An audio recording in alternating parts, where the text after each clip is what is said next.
In this video, I'll share with you 5 things you might not know about garter stitch. Garter stitch is not a stitch in itself. It is a stitch pattern in knitting, and it consists of every row as a series of knit rows when worked flat. When working in the round, you will knit one round and then purl one round.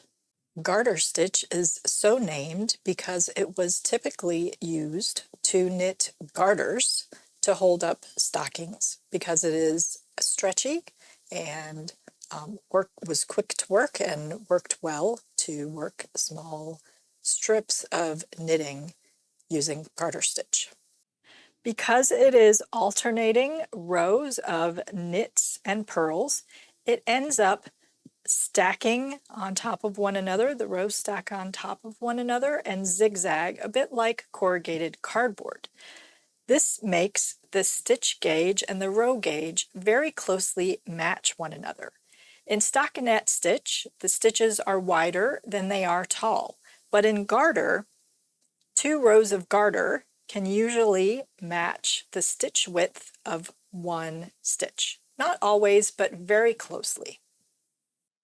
When counting rows, you have to count 2 rows for every visible garter ridge. So these are the garter ridges, these visible rows of bumps.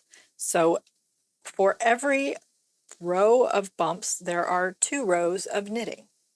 Because the stitch gauge and 2 rows of knitting tend to be very close to one another, you can use this feature to pick up stitches by picking up 1 stitch for every garter bump along an edge and have that stitch gauge very closely match the stitch gauge of the garter fabric. This is often a feature used in the edges of heel flaps for socks. The final 2 and first 2 stitches of a heel flap are worked in garter, and then 1 stitch for every garter bump is picked up for the gusset stitches in the sock.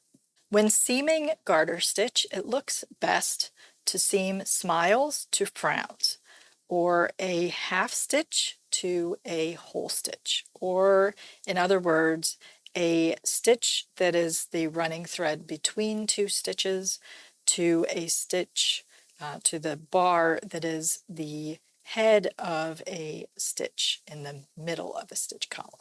So this is a smile. The strand is moving in a smile direction, and this is a frown. The head of a stitch is a frown. So the smiles to the frowns help to maintain the stitch pattern across the seam. This results in only the right side garter bumps being used in the seam, which means the seam is worked every other row of the knitted fabric, which makes this seam not quite as strong as a stockinette stitch seam where you are seaming every single row to every single row. But this is the most attractive option for seaming garter stitch. Garter stitch lays flat without any blocking. Now, blocking does always make fabric look a little bit better, but garter stitch will lay flat without any blocking needed. This is because of the corrugated effect of the rows, which is a similar effect as ribbing in knitted fabric, where the ribbing ridges allow the fabric to lie flat, but this in garter is corrugated in the horizontal direction and allows the fabric to lie flat. So those are about 5 things that you might not have known about garter stitch. Did you know any of these things? Let me know in the comments below. I hope this was helpful. Don't forget to like and subscribe, and thank you so much for watching.